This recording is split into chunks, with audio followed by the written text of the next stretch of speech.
This is Tibet Unfiltered, real stories, real Tibet.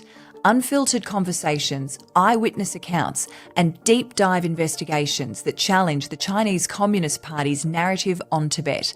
I'm your host, Geraldine Nordfeldt. I'm a former journalist and board member of the Australia-Tibet Council, with production by Sonam Gyaltsen. As the Dalai Lama said, in our struggle for freedom, truth is the only weapon we possess. We have a special VIP guest joining us for this episode, recorded here in the Blue Mountains on Darug and Gundungurra country. And we pay our respects to the traditional owners of wherever you're listening or watching this episode. Geshe Lhakdor is currently touring Australia, giving a series of talks on the wisdom of compassion, covering inner calm in the age of uncertainty. A very timely visit indeed, given everything that's going on in the world. Geshe is a title that's given only to the most qualified and highly trained monks. Geshe Lhakdor is the former translator to His Holiness the Dalai Lama and is currently the director of the Library of Tibetan Works and Archives in Dharamsala, India, a teacher of Buddhist philosophy and a distinguished scholar. His credentials, qualifications and resume are extraordinary, so Google him for the rest of it. It is an absolute pleasure to welcome you, Geshe La, to Tibet Unfiltered. Thank you. Thank you for inviting me here. Thank you for being here. So welcome back to Australia. When was the last time that you were here? I don't remember, but only I remember is this is probably the fourth time to Australia. The first two visits I came with His Holiness. Then the one before this and this one, a kind of traveling by myself. Well, welcome back. It's great to have you here. Geshe La, you co-translated and edited the global bestseller, The Joy of Living and Dying in Peace. We found a copy on the bookshelf just over here with His Holiness. The book's thesis is that joy is not a bypass of suffering, but a result of understanding it. To many Western ears, even putting the words joy and death in the same sentence feels like a massive contradiction. What does this mean? Despite the more kind of negative side of suffering, challenges, there is a possibility to come out of those experiences. So challenges and sufferings properly understood, they may not necessarily the roadblock to joy and happiness. They are in fact a step, to joy and happiness. Because it's those experience of suffering and challenges that helps us realize the reality of yourself and also the reality of where things are. And then you get new insight. So gradually with this wisdom that sees the reality as it is, without your mental fabrication, then whatever ups and downs you encounter in life, you will not be jolted much. So there will be, depends upon the stage of your level of spiritual achievement. But if you are somebody who has really achieved higher spiritual elevation, then nothing hardly can jolt you. Because you think about so many good things that you have. You are a human being, not a dog, not a cow. As a human being, you have so many facilities, especially in today's world. You have almost everything. Good hospital, good doctor, good medicine, good food, vitamins, whatever, so many things to facilitate it. So provided if you are able to cultivate this proper mental perspective, then there is really not much reason to feel, sad and depressed. Because there are many, many more positive things to lighten your heart and raise your spirit. Perspective. Yeah. Definitely. Geshe La, this isn't my first time meeting you. You gave me and our group from the Australia-Tibet Council's annual Little Tibet Tour group a personal tour through the Tibetan Library and Archives, and it was honestly a highlight of the trip. You were a kind and funny and very patient guide with our group and all our questions. You are also the custodian of a precious repository of Tibetan identity, which is being erased in your homeland. Yes. Can you tell us us more about the Tibetan Library and Archives. And these are not kept in Tibet, but in Dharamsala.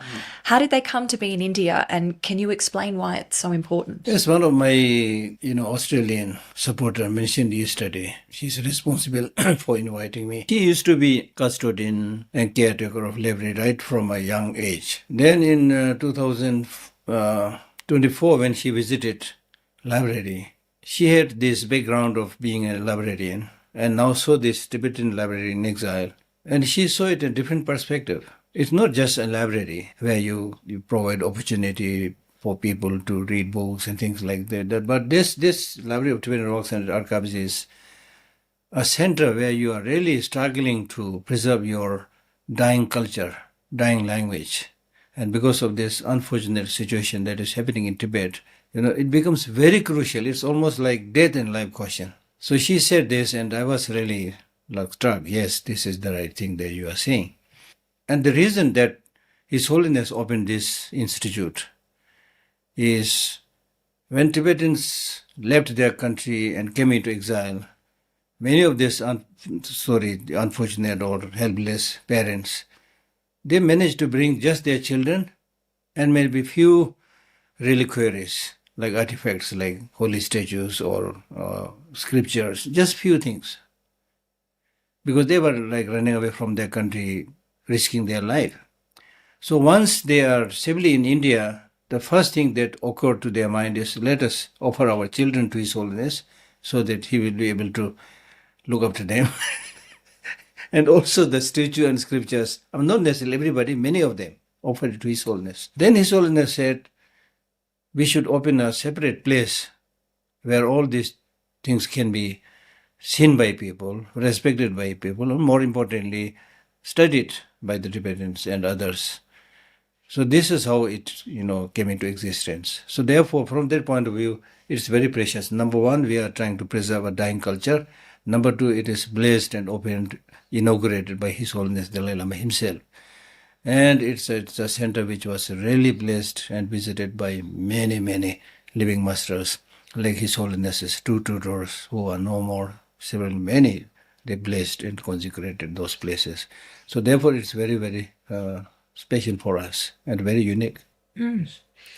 Many people associate libraries with quiet, passive places, but the existence of your Tibetan Library and Archives is actually a powerful force of resistance through preservation. Exactly. And in fact, this is what I repeatedly tell people, that not only in the case of the Tibetan situation, but if you look at the global perspective, there is a kind of struggle going on between the soft power and the hard power. And hard power, as always, the military might, the military power, for a short while looks, dominating. So at this time, it's very, very important for us to highlight the importance of soft power, the power of culture, not just Tibetans, but everywhere. Because this soft power is true to our human reality, to our basic humanness. And hard power is against human nature. It's more or less barbarism. Even animals don't use this kind of sophisticated machines to destroy each other. At least they can jump upon each other and try to kill each other. Not more than that. Now human beings, because of not being able to recognize the importance of these resources within oneself, including the wisdom, we let our intelligence get corrupted and go on the wrong side of, mass producing machines and other technical products to eliminate people from the globe. This is like global suicide. So therefore, it's very, very important to tell people, even though some of these, dictators and military powers looks like overwhelming, but if you look carefully, and I had to explain this to many people because they say, oh, now world is full of conflict, it's really hopeless, it's dangerous. I said, it's not true. For example, in Australia, like take one city like Sydney. In one day, how many people are killed? Not much, countable. And how many people are nurtured under love and compassion? Parents taking care of their children, millions. Doctors and nurses treating sick people in the hospital, millions. So that's more overwhelming.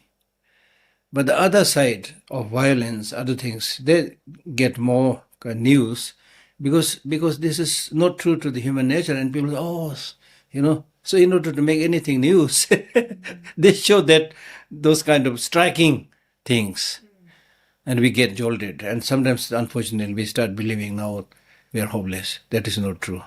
But although this is the case, but because of the power of destruction of nuclear bombs and so forth, we need to really come together and raise our voice and say no to war, killing. It's very, very important. You're right about only bad news getting attention. When I used to be a journalist, the saying in the newsroom was, if it bleeds, it leads. Yes, exactly. You know, a bad day for someone else is a good day in a newsroom. And those are the stories that we give our attention to. Exactly. But, you know, thinking about all of the love and compassion and the quiet work that is done every day absolutely outweighs. Yeah, true. And it's a lovely way of looking at it. True. Geshe Lhakdor, do you have any favourite texts or relics in the library? If you had to pick just one special, significant item that would be connected to Tibetan identity, what would it be and why? This is a typical Western question. Pick one favourite thing for us, please. Which was the best food you ate in your life? So normally the Tibetans don't have that kind of marvelous. So, but having said that, if you're talking about one which is the oldest text, then we have a text that belongs to the 12th century. So because of its antiquity, and of course the text itself is on wisdom perfection. Although we have many other texts, but because of the topic and because of its, age, we see that as something very, very precious. But otherwise, the subject matter of most of the text is more or less quite similar. They're all precious. Yeah, they're all precious. Yeah, because this is important to be stated, because many places, especially in a library and a museum, they see a particular text as very, very old, as very precious. That's a kind of norm that is prevailing everywhere. But my personal attitude is not that. Even if it is very, very old, the question is it useful today? If it is not useful, then it's not that precious. Simply because it's all not necessarily precious. I'm curious what you meant by that. Says Western question. Is that a trait that we have in wanting to rank things, or have you? I don't know. I mean, I'm not saying it is irrelevant question, but it's an interesting way of asking question. But Tibetans, I don't know, have that kind of sensitivity. Probably, I don't know. This question has been asked to me many times, and I never had a proper answer. Then, of late, you are right. Now you are winning. Of late, I had that experience. Quite recently, during the COVID time, when the COVID influence was a little bit less, then I was then the chairman of the Tibetan Education Commission. The education department asked me to just go near Dharamsala, the TCV schools. Mm-hmm. So I went to the upper TCV. Then I spent one whole day in the day school, where there is class only up to 5th class, day school. So I went there, spent the whole day visiting each and every class, observing the reaction of the children and the teachers and the relation between them. I was so moved. I was so happy. That was my happiest day. Because the children were like, they can do anything, completely free, and the teachers are very understanding, nobody is scolding them, like, so much development. And then these children, they are, physically very healthy, very cute, and mentally very alert. They even come to me, Geshe Lhakdor, they all come and hug me, although I'm visiting there for the first time. Openness. Oh, that was, I still, cherish that photo. The TCV. The day school, especially the day school. The Tibetan the TCV when we went to visit as well. It was absolutely one of the highlights as well. The energy there, and I loved on the wall the mural that said "Others before self," and the way it was. Yeah, absolutely a highlight. Yeah. So if anyone listening or watching is thinking about booking a little Tibet tour with the Australia Tibet Council, absolutely do it. You'll get to meet extraordinary people like Geshe Lhakdor and visit the children's school. When we bring groups to Dharamsala, what is the one thing that you hope that people take home in their hearts after meeting you and members of the community in exile? Well, I think they should, they know this, I don't have to remind, but it's important that His Holiness is now 90 years old. So he cannot be as active as he used to be. And the Tibetan situation is still not only unresolved situation, but things in a way getting worse. Because there was a time, at the time of the rule of Mao Zedong, 1966 to 76, a lot of destruction of monasteries, temples happened, which is of course very, very bad.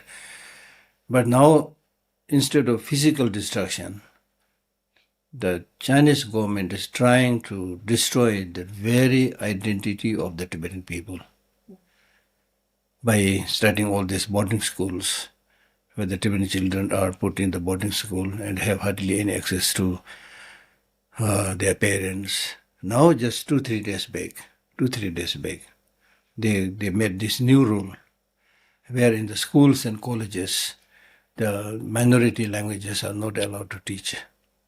At all? At all. Because they say, it's important to teach Mandarin because that brings unity. One language, one China. One language, one China, which actually is not necessarily unity, but this is how they are trying to control and give credit to the Han Chinese, which is the majority of the population. So this is not only against their own constitution, and also against the constitution of UN, where the language of minority is encouraged. So this is like really almost like final blow for preservation of Tibetan culture and language. So therefore, I think it is really important for the Tibetans in free country, in exile. We need to work doubly hard, triply hard. And luckily, outside Tibet, Tibetan culture and civilization is not barbaric, as the Chinese government say.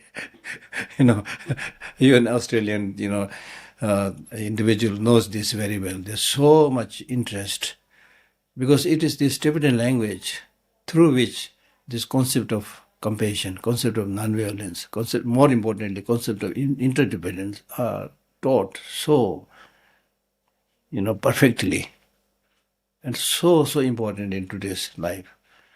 So therefore, like for example, in the library, we have 3 Tibetan language classes every day and 3 Buddhist classes every day, plus many other activities. And these are attended by international students. So right now we have around students from 30 countries, and the number of students may be around 200 from different countries. So they show interest in the Tibetan language, so that through this language, they don't have to depend on a translator and read the book directly from the Tibetan scriptures. So there is so much interest. So that is the plus point. But this is not time for us to stay back and hoping that everything will be all right. Then for example, the kids here in Australia, the parents are trying their best to teach something, but it's because of a different environment where you spend 5 days in a school in France or in America or Australia, where majority are speaking French or English, things like that. So after this, I met the Tibetan group yesterday, and I told them that the big responsibility lies with the parents. They should really always speak Tibetan, at least in the home. So that's important. So therefore, now it is up to the Tibetans how much they're able to really do this. We have a whole episode of our podcast with a family who are doing just that, raising their children in Canberra, speaking Tibetan, and it is an act of cultural resistance. It becomes a political act just to speak a language that is being actually actively... for me, the fight or conflict with the China, in this fight with the conflict with China, it's not like just raising slogans on 10 March and then nothing. It should be a constant fight to survive. It's an existential question, and especially preserving language and so forth. That should be there. Absolutely crucial. Well, you mentioned soft power. Yeah. And do you think language comes under a soft power? Because by preserving of that course. and by preserving the religion and keeping it alive outside. Of course. And then Tibetans have to have this understanding, preserving Tibetan language is not only for the Tibetans. Through the medium of language, all this amazing text that is there, including the 108 volumes of the teaching of the Buddha, can be shared to the rest of the international community, not necessarily to make them Buddhist, that's not our aim, but to make this wisdom available to everybody. And UN also has recognized Tibetan culture as a world cultural heritage. So it's not only the Tibetans, but others have also similar kind of responsibility to help us. So therefore I'm so glad that this group of Australians are formed to help the activities of the library. There's certainly a lot of support for you Yeah, here. thank you. Now, Geshe La, you worked as a translator to His Holiness for 16 years as an interpreter and translator. I know you don't like questions about favourite moments or highlights, but do you have any special memories of your time travelling with His Holiness? Yes. Anything that sticks out? First memory was the first day when I started translating for His Holiness. So my first job was to accompany His Holiness to Zanskar, a very remote place in Ladakh, where His Holiness gave the Kala Chakra. So before the actual Kala Chakra, there is a short ceremony, which is called preparation of the students. So there are only selected students will be on the stage, and I as the translator has to be there. His Holiness will give very short teaching. So I have to translate. This is my first translation. So when His Holiness said, then I suppose I must have said something. I have no idea what His Holiness said. I have no idea what I translated. I was really kind of transfixed, So that I remember, I can never forget. Yes. And then, of course, there are many other occasions. For example, when he was giving a teaching in, I think, Sera Monastery, I think. He was explaining this very, very difficult philosophical text called Tangele Shinjingbo, the Elegant Sayings by Tsongkhapa. Very tough philosophical text. So I'm supposed to translate this, very difficult. So His Holiness must have wondered how this stupid guy is faring, So at one time he said, "How are you translating?" See? Then I told His Holiness, it's really impossible to translate everything that's in the text and everything that you say. So what I do is just at least 1 or 2 days ahead, I read the text and highlight the important points. So I go through these important points and not trying to translate all the citations. Many citations may be more or less same. And then, of course, try to incorporate His Holiness teaching, which is the most important thing, including some of the jokes that he says. His Holiness said, "Yes, good, you are on the right track." So the point is, you really need to prepare. You need to read the text. Not only read the text, you need to be, if you are a translator of His Holiness, you need to be alert what His Holiness is doing, even otherwise. What kind of person he is visiting, meeting, or which countries did he visit, what did he say to the scientists, all this you have to have a little bit idea. So His Holiness may, start talking about all these experiences while he's giving a teaching, and if you're not cognizant of that, you're not even able to translate the name of the person he met. Do you ever feel like anything gets lost in translation with His Holiness? Not during your time. I'm not suggesting that, but do you feel that sometimes perhaps all the translator, we can't expect that somebody. And in fact, in the world of translation, it is said that if you're doing written translation, then hopefully you can translate 70-80% correct.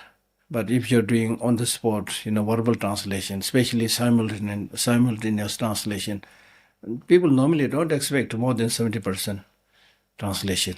But the important thing is if you're able to convey the essence and not lose the thread, then that will, give the people on the hook, and you will be successful. Which languages were you translating into and from? Normally it's from Tibetan. His Holiness teaching is in Tibetan, then into English. Into English. And once in a while, sometimes in Hindi. So to study and be across all of those texts, that would have been a very difficult job. Very difficult job, but very enriching job, because you need to prepare, you need to read all those things. Geshe, I'd like to ask you now about reincarnation. In Tibetan Buddhism, high-ranking spiritual leaders, such as His Holiness, have some control over their reincarnation. But the Chinese Communist Party, an atheist government, have said that they will decide who will be the next Dalai Lama. From a scriptural and philosophical standpoint, what is the actual purpose of a tulku returning? That's a reincarnated teacher. And why is it vital that this process remains within the Tibetan community? See, in the spiritual realm, there are two types of lives, existences. One is ordinary life, where your rebirth or your birth is not out of your choice, but you are projected into this particular kind of life through your past lives, accumulation of negative emotions and contaminated karma or actions. So you have not much choice. Okay, so depending upon whether you have done good karma or bad karma, there may be some good life, some bad life, but you have not much choice. Then through spiritual practice, if you lessen the impact of these negative emotions, and empower the positive emotions, compassion, wisdom, and so forth, and especially proper understanding of your mind and have control over your mind, then you reach certain level where you can really choose your life, where to take birth, how to take birth, all these things is possible. So that is dependent on the state of purification of the mind. So that is the basis on which reincarnation is different from ordinary rebirth. Reincarnation is kind of your choice. Rebirth is you don't have the choice. So there's the thing. So that's very important, because we want such enlightened beings to come back again and again. That's very important. So we are talking about properly chosen reincarnation, like the reincarnation of His Holiness. And what past and future life will be dependent upon your practice. That is also very clear. For example, it's very simple. For example, what kind of day you will have tomorrow, to a large extent dependent upon how you prepare, how you think today. Even your evening is very much dependent upon your mood in the morning. So it's something like that, yeah. So it's actually quite straightforward. Now, the stupid thing is, atheist Chinese government, who has been up to now trying to destroy Buddhism and calls His Holiness as counter-revolutionary. Why the hell they are interested in his reincarnation? Only for political purposes. I mean, that's really, this needs to be highlighted into the international arena. Somebody who has been trying to destroy Buddhism suddenly jumps into an area which is even more complex, like reincarnation, and then say, will reincarnate. I mean, if they are so interested in recognizing reincarnation, then they should recognize anybody as reincarnation. Why they have to follow the Tibetan system of reincarnation, which they don't believe? Now, in order to justify this, they say, the recognition should be done through using the so-called golden urn. If honestly done, there's no problem with that. But the problem is they want to misuse that. And through that, they want to say, okay, Tibet has been under China and the reincarnation system recognition is done through the golden urn. So it's incredibly important that this decision process is left to the Tibetan community. Of course. But anyway, they will use their way, like they already did with the Panchen Lama. So again, they will do it, but it will not work because they are on the wrong side. Do you think the whole dictatorial system will it work? For some time, just using sheer power, but it is against human nature. So very soon they will collapse. It's only a matter of time. That's my fundamental belief. Be it in, China or elsewhere. It's against human nature. So it's only a question of time. It's patience. What is the Gaiden Phodrang Trust, and would you be involved in the identification process of the next Dalai Lama, or is that a top secret, we can't discuss situation? No. Gaiden Phodrang Trust is a trust looking for many of the activities related to His Holiness, office or His Holiness himself. And now because this question of reincarnation came into being, again, this trust plays a very important role. And I am also one of the trustees. How many are there? There are many. Maybe, I don't remember, maybe more than 12, maybe 13, 14, maybe. They recruited a few more senior, young Rinpoches like Ling Rinpoche, Kundeling Rinpoche, Ling Rinpoche, many high lamas, but young lamas. Yeah. To be involved in the process. Yeah. That'll be fascinating to Yeah, see. yeah. This is a sensitive question. Geshe La, you left Tibet as a very young boy in 1962. Can you tell us a little bit about what you saw and remember from that time? And when you hear reports, as you mentioned before, of monasteries being monitored and language being restricted in Tibet today, how does the cultural repression that's happening now compare to the physical invasion that you witnessed as a child? When I was, I don't know the exact, my exact age or exact year, I don't remember, something like what you mentioned. So I may be around 6, 7 years old, I don't know. But that time, a few things that I remember is one, around in the, dusk time, maybe 7, 8, something, it's already dark. Of course, we don't have proper light. Then a nun, I think nun, carrying a heavy load, and she was whispering something to our family members. It really looked very tense. So obviously she was talking about the Chinese, coming and things like that. So there was one that I remember. Then I remember one time hiding in a cave, because it is said when the Chinese army come, they will take all the men away and leave the women and the children. So because of this fear, all our men had already left the families and ran into the mountain and hiding there. So then I remember this very clearly. 5 Chinese horsemen came, riding on horse, came to the place where we were hiding, the women and few small kids. And interestingly, my father was there. He did not run away into the forest. He was with us. So then they took my father and some of the horses we have. Then quite late in the night, all the men who were hiding in the mountain, they also came down. My father also came with some poorer quality Chinese horses. And so those things I remember. Then at another point, we all went up into the mountain and hiding there. And then we got a message from the Chinese army saying that we know some of you are hiding there on the mountain top. You should come immediately, otherwise we'll, shoot you or something like that. So that very night we left forever, left Tibet. The physical destruction that is brought about during the Cultural Revolution was untoldable suffering, of course. How many people are killed, how many people committed suicide, how many monasteries are bombarded, destroyed. All these things are history, it's in the book.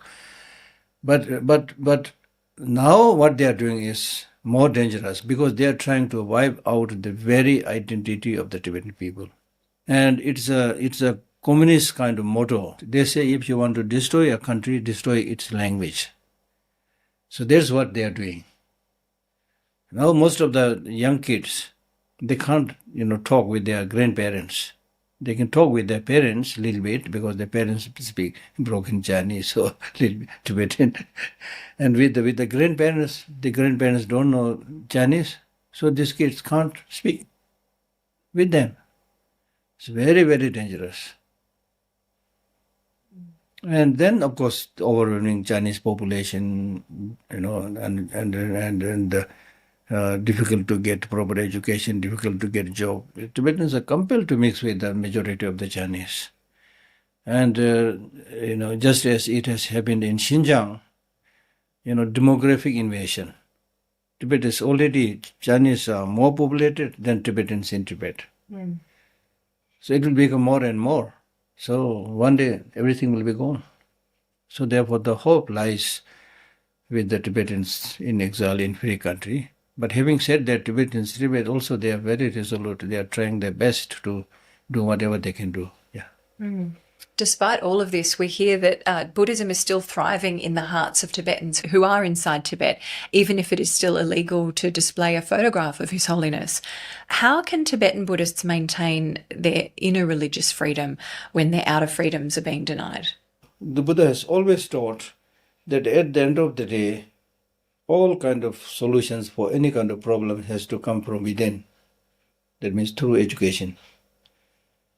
And if that is there, if you have this inner, spiritual education of Buddhism, you will be able to deal with many problems. So it is not so useful to be violent and physically engage in conflict with the ruling Chinese army, because we are going to lose 100%. They will imprison us, kill us or torture us. So therefore, they need to now have a proper insight so that they know how to fight without any physical manifestation. Now, for example, according to the past, the sufferings of the Tibetan people in prison, there are so many interesting stories. One of the senior monk from Namgyal Monastery, he remained in Chinese prison for 17 years. And after he escaped to Dharamsala, and one day, because His Holiness knew him when he was in Tibet, so one day His Holiness invited him, and then His Holiness asked him, "You have been in the prison for so many years, and on some of these days you must have encountered some great risk, great threat." He said, "Yes." And His Holiness thought that must be threat for his life.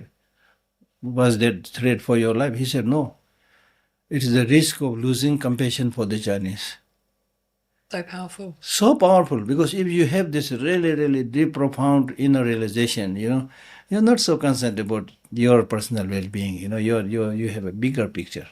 And then not only him, but many the Tibetan prisoners here in Australia, you have so many ex-political prisons, We do. The resilience they have, you can't imagine people staying for so many years in Chinese prison, then coming out resilient, That is the result of Tibetan, Buddhist philosophy, right? And then also, when I was in Brisbane, a group of Vietnamese invited me for some of them I know earlier. So they invited me for a dinner. I went there. There was one psychologist who was retired, but he said, Tibetans must be having some,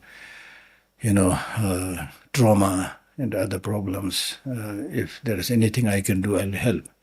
And I thought, no, Tibetans, there's no Tibetan having trauma. I mean, amazing, We are talking about Tibetans who have been in prison for so many years, but hardly any trauma. Unbelievable, you see. Unbelievable. This is because if you have this inner resilience, inner resources to pull out, whether you're in prison or any difficult situation, if you have this inner resources to pull out, you will be fine. Well, that was my question next, about all the time that you spent with His Holiness, and despite everything that he has been through as the leader of the Tibetans, to maintain his sense of profound joy despite the weight that he carries. Exactly.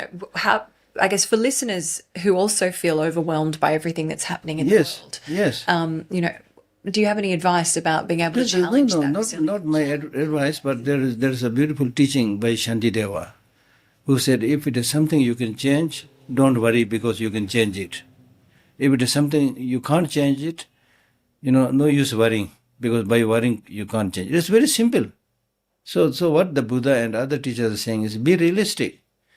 Don't necessarily, waste your time thinking about the past difficulties and the likelihood of future problems. Many people waste their life, and then they feel depressed and lonely and things like that.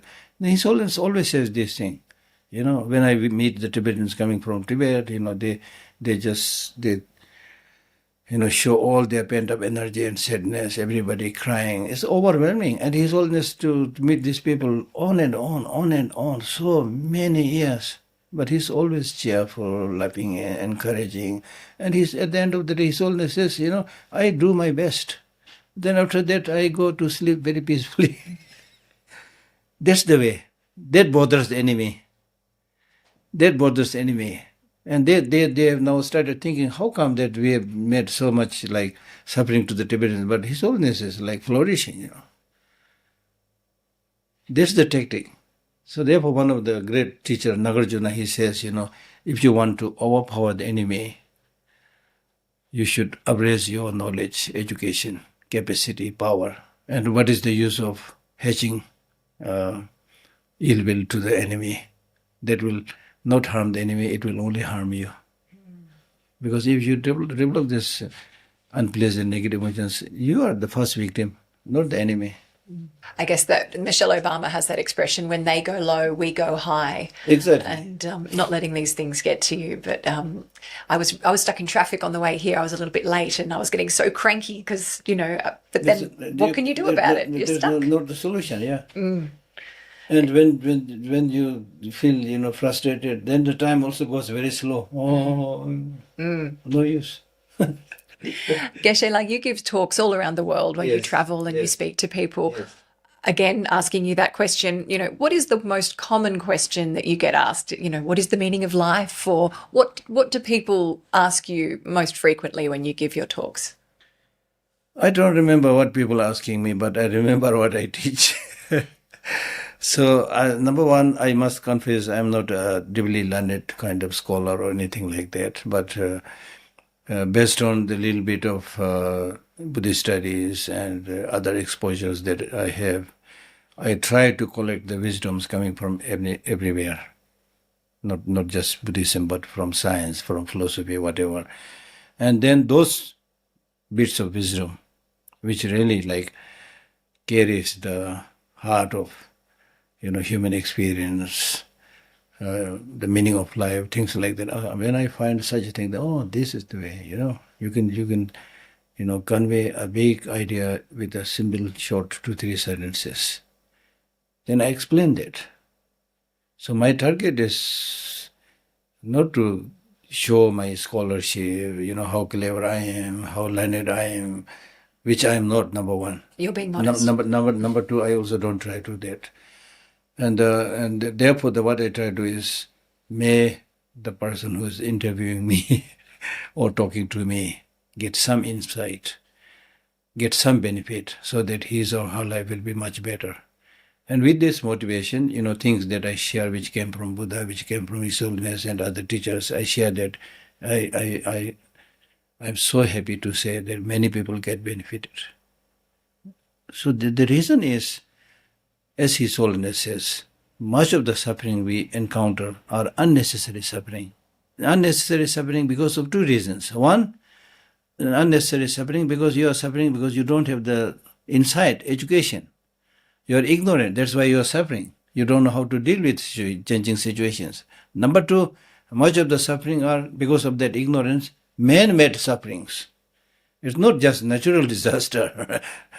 Man-made sufferings are overwhelming everywhere. And this is because of, negative self, egoism and short-sightedness, and then this division, I, me and mine, our country is the best, our people are the best, and then within our country, I am the best.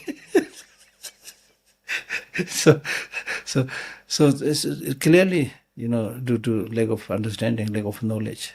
So when you share that, on the contrary to this self-grasping, if you develop some kind of mind cherishing the well-being of others, it not only helps others, you will be the maximum beneficiary. You're not doing a self-sacrifice.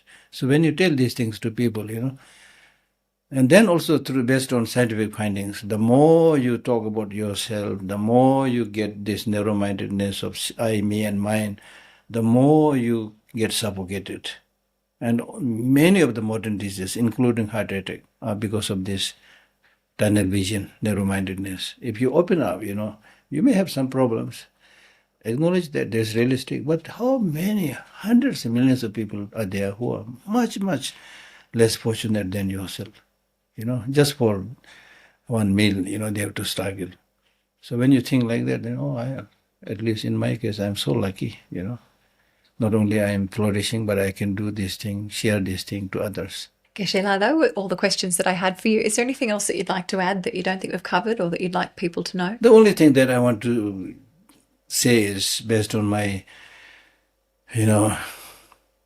4 travels to Australia, and also some of the Australians who have been coming to Dharamsala and helping us edit the books, things like that. Now you have an Australian group inviting me to do some fundraising to help the Tibetan library to preserve Tibetan culture or things like that. So that made me feel very close to the Australians, right? So therefore I want to express my gratitude and thankfulness to all the Australians. And at the same time, I am confident that sharing of Tibetan culture, the universal messages will also help many Australians. So it's not just the Tibetans benefiting. Absolutely. We are so fortunate to have you visiting us. Yes, very important, very important. Geshe La, on our podcast, Tibet Unfiltered, we ask our guests our final 3 questions. What are the top 3 things that you would like people to know about Tibet or Tibetans? Those of you who really want to help Tibetans, you should remember that those who are helping Tibetans are not necessarily pro-Tibet and anti-Chinese. You are pro-justice. So you should yourself use your brain and see whether what Tibetans are saying is right or not. Whether the Chinese have a right to invade Tibet or not. Study the history. And then it is a kind of human responsibility to extend your cooperation and support wherever other human beings are suffering.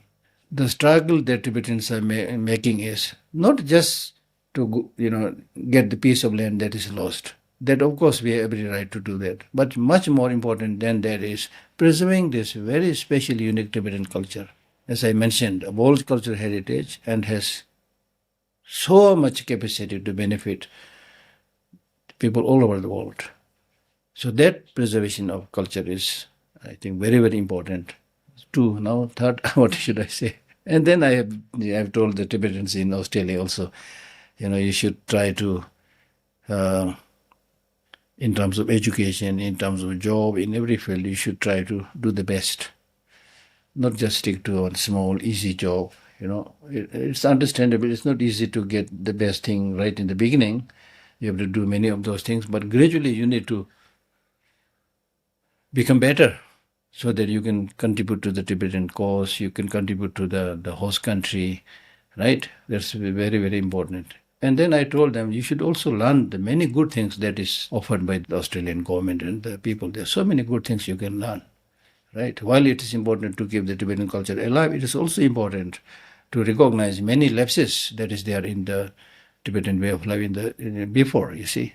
Because earlier, because we live in a very remote place, not much contact with other people, and we don't have the medical facilities, things like that, which are now available, not only available, but everything is organized in such a perfect way. So we have many things to learn. Yeah. So sometimes we end up just talking, not doing. But in the Western countries, you are doing, not maybe less talking, but you are doing many good things. Geshe La, thank you so much for your time today and for joining us on Tibet Unfiltered. Thank you.